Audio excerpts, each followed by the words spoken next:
Harry Potter et les méthodes de la rationalité, chapitre 6. Certains enfants auraient attendu d'être de retour du chemin de traverse. La plupart auraient au moins attendu d'avoir leur baguette, mais Harry avait réussi à avoir au moins un objet magique. Alors pourquoi attendre? Sac de l'élément 79, dit Harry, mais sa main ressortit vide de sa pochette en peau de moquet. Sac d'Ocané. Cette fois, le lourd sac d'or apparut dans sa main.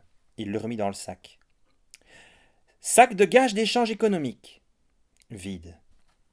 Professeur McGonagall, dit Harry à la sorcière perplexe qui marchait à ses côtés, pourriez-vous me donner deux mots, un qui signifie or et un autre signifiant autre chose qui n'est pas de l'argent, le tout dans une langue que je ne connais pas, mais ne me dites pas lequel est lequel. Ahava et Zahav, dit McGonagall. C'est de l'hébreu. L'autre mot veut dire amour. Merci, professeur. Sac d'Ahava. Vide. Sac de Zahav. Et il apparut dans sa main. Zahav veut dire or, s'enquit Harry, et McGonagall hocha la tête. Harry passa mentalement en revue les données qu'il venait de recueillir. C'était encore très brut et tout à fait préliminaire, mais c'était suffisant pour tirer au moins une conclusion. Ah, ça n'a aucun sens! La sorcière à ses côtés souleva un noble sourcil. Des problèmes, monsieur Potter? Je viens d'invalider chacune de mes hypothèses. Comment la bourse peut-elle savoir que sac de 115 galions est valide, mais pas sac de 90 plus 25 galions? Elle peut compter, mais elle ne peut pas additionner. Elle peut comprendre les noms, mais pas des groupes nominaux sémantiquement équivalents. La personne qui l'a créé ne parlait probablement pas japonais, et je ne parle pas hébreu, donc ça n'utilise pas son savoir, ni mon savoir. Harry agita une main avec impuissance. Les règles paraissent en gros cohérentes, mais ça ne veut rien dire. Et je ne vais même pas commencer à m'inquiéter du fait qu'elle soit capable de reconnaissance vocale avec un traitement du langage naturel, alors que les meilleurs informaticiens travaillant sur le matériel de plus haute pointe ne peuvent pas permettre à l'intelligence artificielle de faire cette prouesse. Harry haleta à la recherche d'oxygène. Mais qu'est-ce qui se passe? C'est magique, dit le professeur McGonagall en haussant les épaules. C'est juste un mot, mais même après avoir dit ça, je ne peux pas faire de nouvelles prédictions. C'est exactement comme si vous me disiez c'est phlogiston, ou élan vital, ou émergence, ou complexité. Le professeur McGonagall rit à haute voix. Mais c'est de la magie, monsieur Potter. Harry s'effondra un peu. Avec tout mon respect, professeur McGonagall, je ne suis pas tout à fait sûr que vous compreniez ce que j'essaie de faire ici. Avec tout mon respect, monsieur Potter, je suis tout à fait sûr de ne pas le comprendre. À moins, c'est juste une supposition, hein, remarquez, à moins que vous ne soyez en train d'essayer de conquérir le monde. Non, oui, mais non! Je trouve plutôt inquiétant que vous éprouviez tant de difficultés à répondre à cette question. Harry avait parcouru le compte-rendu de la conférence de Dartmouth sur l'intelligence artificielle en 1956. Ça avait été la première conférence jamais organisée sur ce sujet, celle qui avait créé l'expression intelligence artificielle. Ils avaient identifié les problèmes clés tels que faire en sorte que les ordinateurs comprennent le langage, apprennent, s'améliorent par eux-mêmes. Ils avaient suggéré avec un parfait sérieux que des progrès significatifs pourraient être accomplis par 10 scientifiques travaillant ensemble pendant 2 mois sur ces problèmes. Non, relève la tête. Tu commences juste à démêler les secrets de la magie. Tu ne sais pas encore vraiment si ça va être difficile à faire en 2 mois.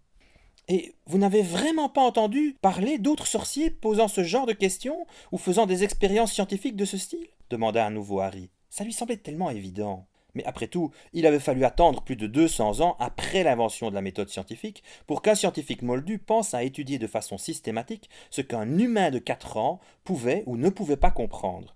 Ils auraient pu découvrir tout ça au XVIIIe siècle, mais personne n'avait jamais pensé à regarder avant le XXe siècle. Donc, on ne pouvait pas vraiment blâmer le monde magique, beaucoup plus petit, s'il n'avait pas encore étudié le sort de récupération. McGonagall, après avoir pincé ses lèvres pendant un moment, haussa les épaules. Je ne suis toujours pas certaine de ce que vous vouliez dire par expérience scientifique, monsieur Potter. Comme je l'ai dit, j'ai vu des étudiants nés moldus essayer de faire fonctionner la science moldue à Poudlard. Et les gens inventent de nouveaux charmes et de nouvelles potions chaque année. Harry secoua la tête. La technologie et la science, ce n'est pas du tout la même chose. Essayer de faire quelque chose de plein de façons différentes n'est pas du tout semblable à expérimenter pour comprendre les règles. Il y avait beaucoup de gens qui avaient essayé d'inventer des machines volantes en essayant plein de choses à elles, mais seuls les frères Wright avaient construit un tunnel à vent. Combien d'enfants éduqués moldus acceptez-vous à Poudlard chaque année? McGonagall eut l'air pensif un moment. Environ 10. Harry fit un faux pas et faillit se faire un croc-en-jambe. 10. La population du monde moldu venait de dépasser les 6 milliards. Si vous étiez exceptionnel parmi 1 million de personnes, alors il y en avait 12 comme vous à New York et plus de 1000 en Chine. Inévitablement, le monde moldu produisait quelques enfants de 11 ans capables de résoudre des équations. Harry savait bien qu'il n'était pas le seul. Il avait rencontré d'autres prodiges aux compétitions mathématiques. À vrai dire, il avait été complètement écrasé par des concurrents qui avaient probablement passé littéralement toute leur journée à pratiquer des problèmes de mathématiques et qui n'avaient jamais lu de livres de science-fiction et qui allaient complètement craquer avant leur puberté et ne feraient jamais rien de leur vie future parce qu'ils avaient simplement utilisé des techniques connues au lieu d'apprendre à penser de manière créative. On peut dire que Harry était mauvais perdant. Mais dans le monde magique, 10 enfants éduqués par des moldus qui finissent tous les ans leur éducation moldue à l'âge de 11 ans, et McGonagall n'était peut-être pas objective, mais elle avait prétendu que Poudlard était la plus grande et la plus éminente école de magie du monde. Son cursus n'allait pas jusqu'à 17 ans. Le professeur McGonagall connaissait sans doute les moindres détails de la façon dont les gens se transformaient en chats, mais elle ne semblait littéralement jamais avoir entendu parler de la méthode scientifique. Pour elle, c'était juste de la magie moldue, et elle ne semblait même pas curieuse des secrets qui pouvaient se cacher derrière la compréhension du langage naturel que possédait le sort de récupération. Ça n'offrait que deux possibilités, vraiment. Possibilité 1, la magie était si incroyablement opaque, tortueuse et impénétrable que même si les sorciers et sorcières avaient fait de leur mieux pour la comprendre, ils n'avaient fait aucun progrès et avaient fini par laisser tomber. Et Harry ne ferait pas mieux. Ou Harry fit craquer ses doigts avec détermination. Oh, ils ne firent qu'un petit craquement discret, pas un écho menaçant qui aurait rebondi sur les murs du chemin de traverse. Ou possibilité numéro 2. Harry allait conquérir le monde. Oui, bon, peut-être pas dans la semaine, ces choses-là prennent du temps. Plus que 2 mois. La science moldue ne s'était pas rendue sur la Lune la semaine après Galilée. Mais Harry ne pouvait arrêter l'immense sourire qui s'était étendu sur ses joues, au point de commencer à lui faire mal. Il avait toujours eu peur de finir comme un de ces enfants prodiges qui ne faisaient rien de leur vie et passaient le reste de celle-ci à raconter à quel point ils étaient cool à 10 ans. Cela dit, la plupart des génies adultes ne faisaient rien de leur vie non plus. Il y avait probablement 1000 personnes aussi intelligentes qu'Einstein pour chaque Einstein de l'histoire, mais il n'avait pas mis la main sur la seule chose dont on avait absolument besoin pour parvenir à la grandeur. Il n'avait jamais trouvé un problème important. Tu es à moi à présent, pensa Harry à l'intention des murs du chemin de traverse et de tous les magasins et leurs objets et les tenanciers et les clients et toutes les terres et tous les habitants de l'Angleterre magique, et du vaste monde magique et de l'univers entier dont les scientifiques moldus comprenaient bien moins que ce qu'ils croyaient.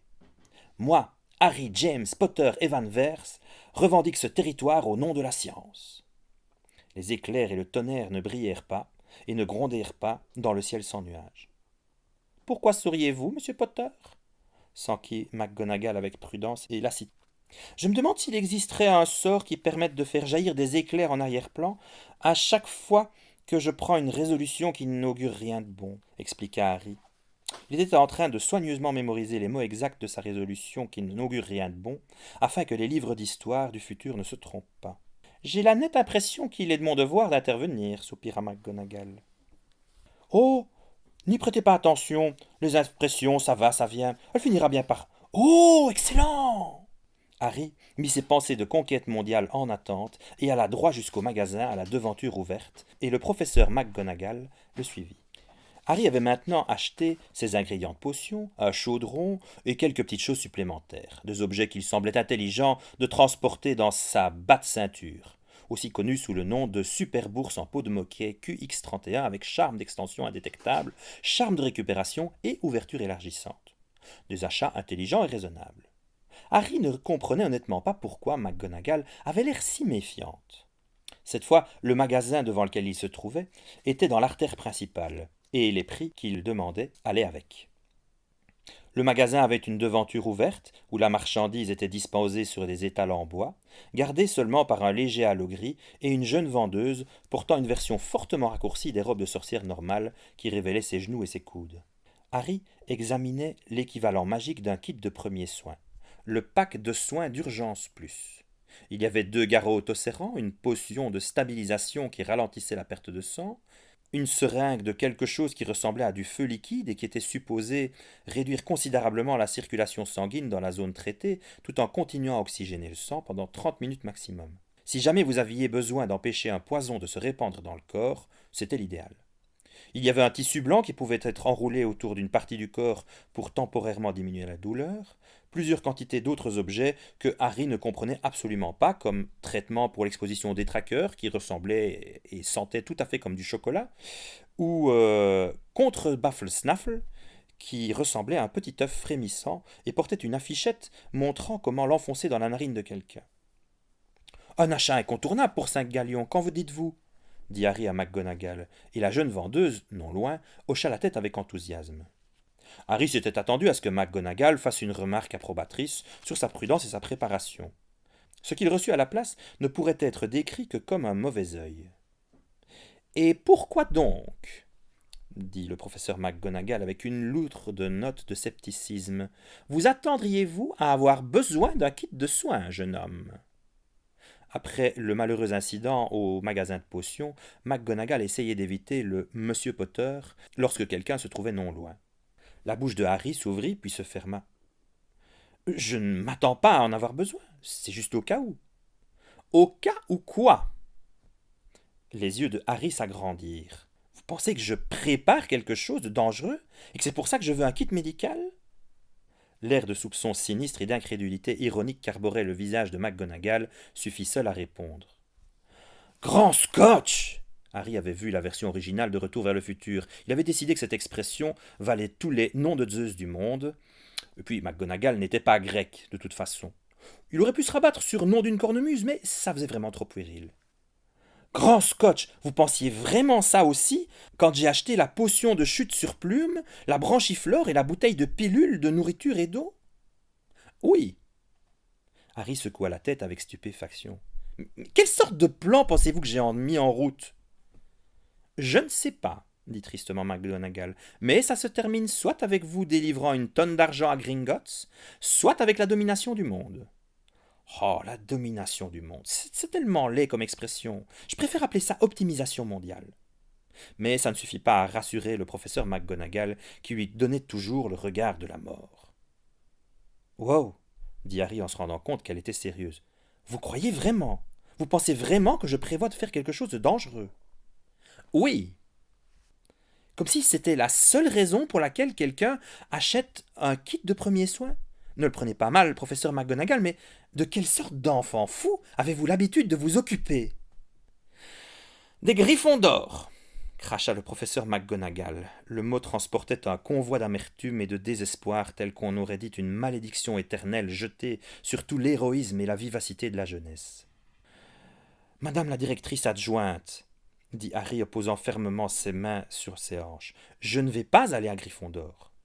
À cet instant, McGonagall glissa quelque chose au sujet du fait que, s'il y allait, elle découvrirait comment on s'y prend pour tuer des chapeaux.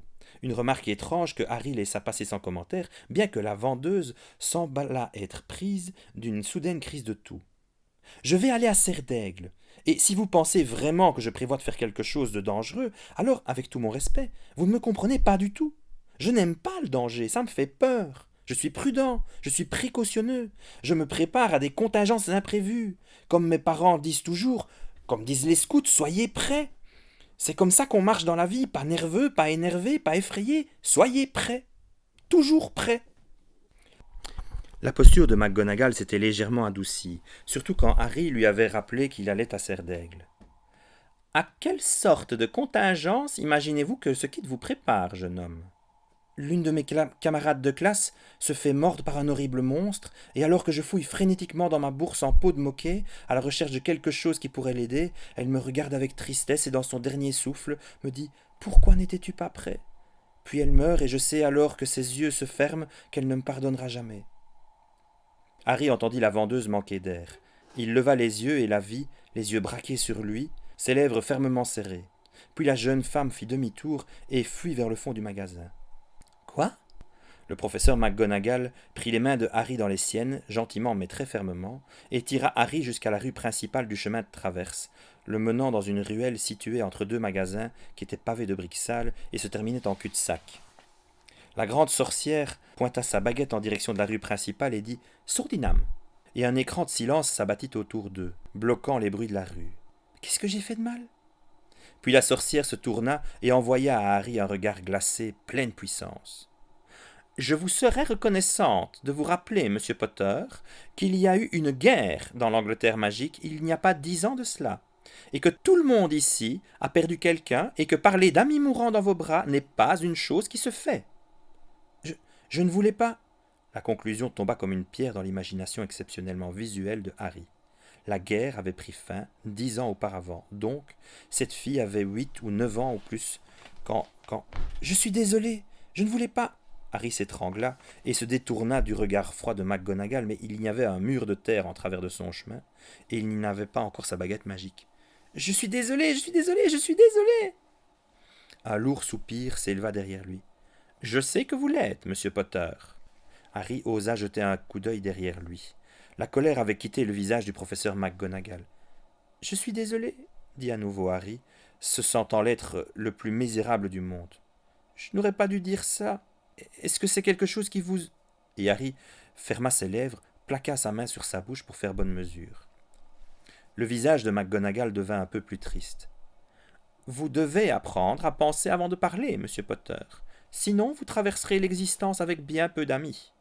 Cela a été le sort de bien des serres d'aigle, et j'espère que ce ne sera pas le vôtre. » Harry voulait juste s'enfuir en courant. Il voulait faire jaillir une baguette et effacer toute l'histoire de la mémoire de McGonagall, être à nouveau avec elle devant le magasin, faire que cela n'ait pas eu lieu. « Mais pour répondre à votre question, » dit McGonagall, « non. Rien de tel ne m'est jamais arrivé. » Son visage prit une étrange expression. « J'ai certainement vu un ami rendre son dernier souffle, une fois ou deux, voire plus. Mais aucun d'entre eux ne m'a jamais maudit alors qu'il trépassait, et je n'ai jamais pensé qu'il ne me pardonnerait pas. Par Merlin, Harry Potter, qu'est-ce qui a pu vous posséder pour vous pousser à dire une chose pareille? Pourquoi même y penseriez-vous » Des larmes coulaient le long des joues de Harry. « Je suis désolé, je n'aurais jamais rien dû dire, je suis désolé. » McGonagall prit une courte inspiration. « Je sais que vous êtes désolé. Ce que je ne comprends pas, c'est pourquoi un enfant de 11 ans pense à ces choses-là. Avez-vous vraiment décidé d'acheter un kit de soins à 5 galions pour transporter dans votre bourse à 15 galions parce que vous êtes convaincu qu'autrement vos camarades de classe vont vous maudire en mourant? Je... Harry avala sa salive. C'est juste que j'essaye toujours d'imaginer le pire qui puisse arriver. Et peut-être qu'il avait aussi voulu blaguer un peu, mais il aurait plutôt mordu sa langue que de dire ça maintenant. Pourquoi? Pour que je puisse empêcher si ça a lieu. Monsieur Potter. La voix de McGonagall s'effaça, puis elle soupira et s'accroupit à côté de lui. Monsieur Potter, dit-elle gentiment cette fois, ce n'est pas votre responsabilité que de prendre soin des étudiants de Poudlard. C'est la mienne. Je ne laisserai rien vous arriver, ni à qui que ce soit d'autre. Poudlard est l'endroit le plus sûr de toute l'Angleterre magique, et Madame Pomme-Fraîche a un cabinet de guérisseur complet. Vous n'avez pas besoin d'un kit de soins. Mais si, éclata Harry, aucun endroit n'est parfaitement sûr. Et si mes parents avaient une crise cardiaque ou un accident quand je rentrais à Noël, Madame Pomme-Fraîche ne serait pas là. J'aurais besoin d'avoir mon propre kit de soins. Par Merlin, mais qu'est-ce qui... dit McGonagall. Elle se leva et regarda Harry avec une expression divisée entre la préoccupation et l'irritation. Il n'y a aucun besoin de penser à des choses aussi terribles, monsieur Potter. Lorsqu'il entendit ça, l'expression de Harry devint amère. Si, il y en a. Si vous n'y pensez pas, vous vous faites mal, ou vous faites mal aux autres. Le professeur McGonagall ouvrit la bouche, puis la referma. Elle frotta l'arête de son nez avec un air pensif. Monsieur Potter, si je vous offrais de rester silencieuse et de vous écouter un moment, y a-t-il quelque chose dont vous voudriez me parler? À propos de quoi? À propos de la raison pour laquelle vous êtes convaincu que vous devez toujours être sur vos gardes contre les terribles choses qui pourraient vous arriver. Harry la fixa, perplexe. C'était un axiome qui allait de soi. Eh bien, dit-il lentement. Harry essayait d'organiser ses pensées. Comment pouvait-il expliquer de lui-même à McGonagall s'il ne connaissait même pas les bases? Les chercheurs moldus ont découvert que les gens sont toujours très optimistes. Par exemple, ils disent que quelque chose va leur prendre 2 jours et ça leur en prend 10. Ou ils disent que ça va prendre 2 mois et ça prend 35 ans. Par exemple, ils ont demandé à des étudiants le durée maximum avant lesquelles ils étaient sûrs à 50, 75 et 99% qu'ils auraient terminé leur devoir. Et seuls 13, 19 et 45% des étudiants ont terminé dans les temps. Les chercheurs se sont rendus compte que c'est parce qu'ils ont demandé aux gens leur estimation dans le meilleur des cas possibles, si tout allait pour le mieux, et leur estimation dans le cas moyen, si tout se passe normalement. Dans ce cas-là, on reçoit des réponses qui sont statistiquement indistinguables. Vous voyez, si vous demandez à quelqu'un ce à quoi il s'attend dans un cas normal, il visualise ce qu'il semble être le plus probable à chaque étape du parcours, c'est-à-dire que tout se déroule parfaitement, sans erreur ou sans surprise. Mais en réalité, puisque plus de la moitié des étudiants n'ont pas fini dans les temps où ils étaient certains à 99% d'avoir fini, ça veut dire que la réalité est généralement légèrement pire que le pire des cas possibles. C'est ce qu'on appelle l'illusion de la planification. Et la meilleure façon de la dissiper, c'est de vous demander combien de temps vous avez mis à faire la chose la dernière fois que vous l'avez essayé. C'est ce qu'on appelle utiliser le point de vue extérieur au lieu du point de vue intérieur. Mais quand vous faites quelque chose que vous n'avez jamais fait, une chose que vous n'avez jamais essayée, vous ne pouvez pas utiliser cette méthode. Vous devez juste être vraiment, vraiment, vraiment pessimiste. En gros, tellement pessimiste que la réalité finit par être meilleure que ce à quoi vous vous attendiez. C'est vraiment très dur d'être tellement pessimiste, et on se retrouve avec de bonnes chances de sous-estimer la réalité. Par exemple, si je faisais un gros effort pour être morbide, et que j'imaginais qu'un de mes camarades se fasse mordre, mais qu'en fait ce qui se passe réellement, c'est que des mange-morts survivants attaquaient l'école entière pour m'avoir, le bon côté des choses, c'est que... Arrêtez dit McGonagall, et Harry s'arrêta. Il avait été sur le point de remarquer qu'au moins il savait que le Seigneur des Ténèbres n'attaquerait pas puisqu'il était mort. Je pense ne pas avoir été clair, dit McGonagall avec précaution. Y a-t-il quoi que ce soit qui vous soit arrivé à vous et qui vous fasse peur? Ce qui m'est arrivé ne constitue que des éléments anecdotiques, lui expliqua Harry. Ça n'a pas le même poids qu'un article de journal scientifique répliqué, évalué par des pairs au sujet d'une étude contrôlée, répartie au hasard, avec beaucoup de sujets et une grande amplitude d'effets, et statistiquement significative. McGonagall pinça l'arête de son nez, inhala et exhala. Je voudrais tout de même que vous m'en parliez, dit-elle. Dit Harry. Il prit une profonde aspiration. Il y a eu quelques vols dans mon voisinage, et ma mère m'a demandé de ramener une poêle qu'elle avait empruntée au voisin 2 pâtés de maison plus loin. Et j'ai dit que je ne voulais pas y aller parce que je risquais de me faire voler. Et elle a dit Harry, ne dis pas des choses pareilles. Comme si y penser allait faire que ça ait lieu, et comme si, en n'en parlant pas, je serais en sécurité. J'ai essayé de lui expliquer ça, et elle m'a fait rapporter la poêle quand même. J'étais trop jeune pour savoir à quel point il était statistiquement improbable qu'un voleur me prenne pour cible, mais j'étais assez vieux pour savoir que ne pas penser à quelque chose ne l'empêchait pas d'avoir lieu. Donc j'étais vraiment effrayé. Rien d'autre, dit McGonagall après une pause, lorsqu'il devint clair que Harry avait terminé.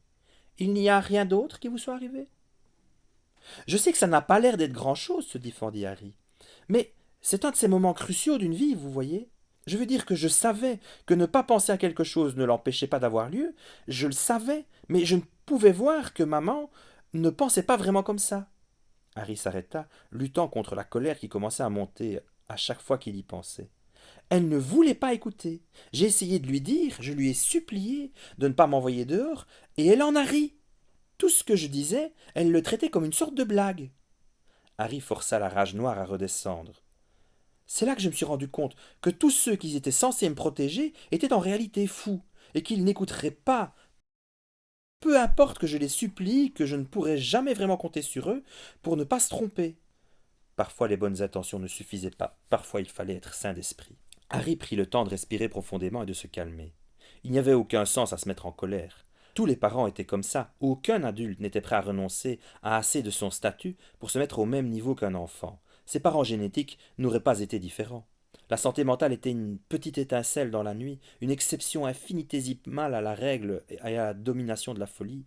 Il était futile de se mettre en colère. Harry ne s'aimait pas quand il était en colère. Merci de m'avoir fait part de cela, monsieur Potter, dit McGonagall après un moment.